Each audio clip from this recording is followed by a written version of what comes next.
The first band in the series might seem a little weird to you, since most of their songs are about drinking rum, traveling through time to kill Vikings, and giant rubber ducks. Of course, I am talking about Alestorm. While especially the newer pieces of this true Scottish pirate metal band lack a certain, let's say, seriousness, one of their songs from the album Sunset on the Golden Age is quite the historic topic. So grab your flintlocks and wooden legs, and join me as we set sail to the Battle of Cartagena.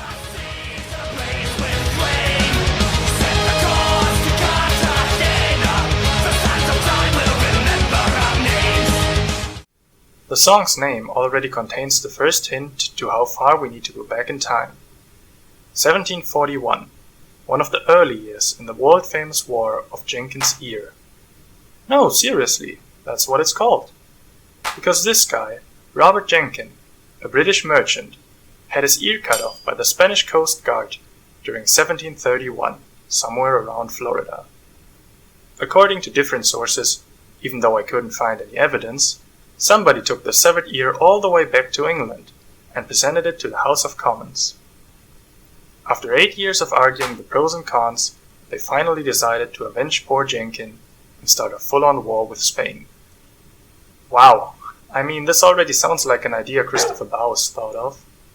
Of course there were other, more relevant reasons for the conflict, like good trading positions the Spanish owned in the Caribbean, or the so-called Asiento contract with their government that the British Empire wanted them to uphold.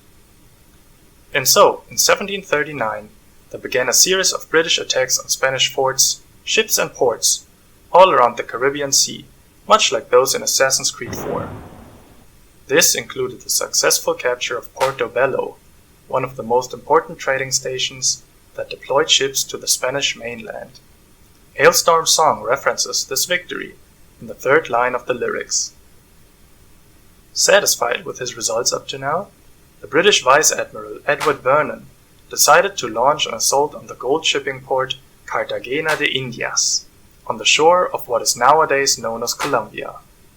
After the failed attempt to deploy troops on the beach to fight on sea and land, he ordered a 3-day bombardment from his ships, then withdrew and left behind 2 vessels to intercept any Spanish ships. Now, if you have heard the song a few times, you're probably gonna say, that kinda sounded like more action. Well, if 3 days of cannonballs raining from the sky are not enough action for you, don't despair, because this was only the first attack on Cartagena that happened in March 1740. As depicted in the next verse of the song, a second one would soon follow. Vernon returned in May with 13 warships, but was driven off by a Spanish counterattack. Then, almost a year later in March 1741, the third and last attack was finally on its way. This time, a victory and capture of the 10,000 people city was crucial, because it was one of the 4 overseas ports that controlled all routes from South America back to Europe. That's why the British brought quite the formidable force to the table.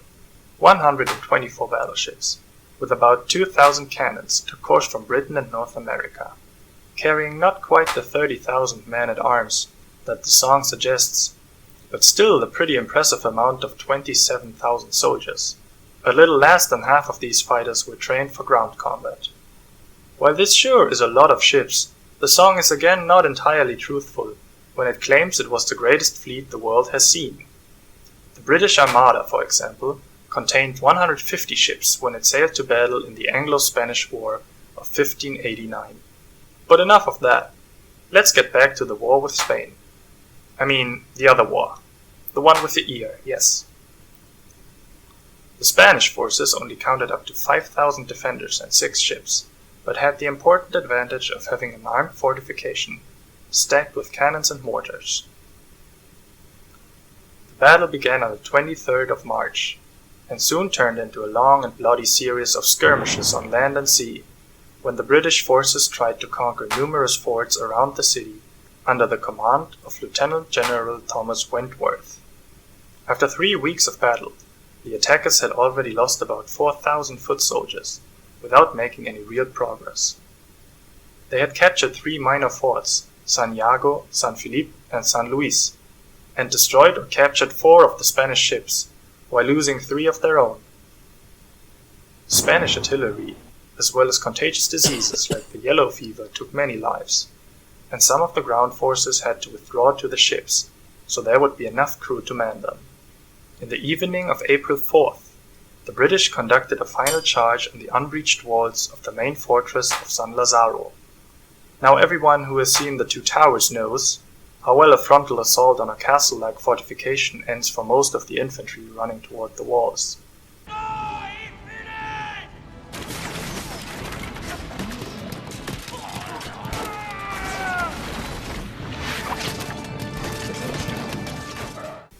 And Helm's Deep didn't even have cannons. So when, much like in the movie, just without Sir Ian McKellen as their leader, a Spanish reserve threatened the Imperial forces from behind at the first light of morning, they withdrew without having achieved anything. After this devastating attack, the British fleet withdrew beaten and reduced to almost half its size. 50 ships had been traded off for 6 Spanish vessels, and over 10,000 men had lost their lives, while the Defender did not suffer more than 1,000 casualties. This crushing defeat was owed to inefficient maneuvers and leadership issues, as well as to gruesome illnesses and starvation among the fleet that did not bring enough food for a siege like this. The Ear War raged on for 7 more bloody years, with no real winner. Privateers were hired on both sides, which might have inspired Alestorm to sing about these events. The British soon sided with Austria on the European mainland, and the conflict carried on there, but that's a topic for another band. There is another part in the song, about sailors that interpret the red sky as a bad omen for the battle. While this was a common belief among sailors, there is no historical event that this passage could refer to, even though it is a nice touch that adds to the legend of the battle. In conclusion, the Great Sea Battle described in the song didn't actually happen. Most of the ships were rather useless, because the city cannons kept them at a large distance. However, Alestorm is a pirate-themed band and gladly leaves songs about brutal land battles to other bands. God damn it, no, I'll get to you! Still, it is an amazing song and I'd be very fond of more like it, but that's all I have to say about the Battle of Cartagena.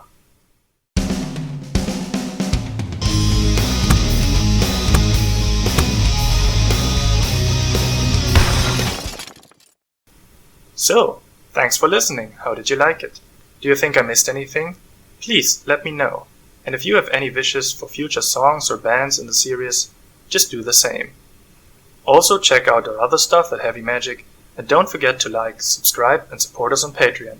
See you next time. Stay true.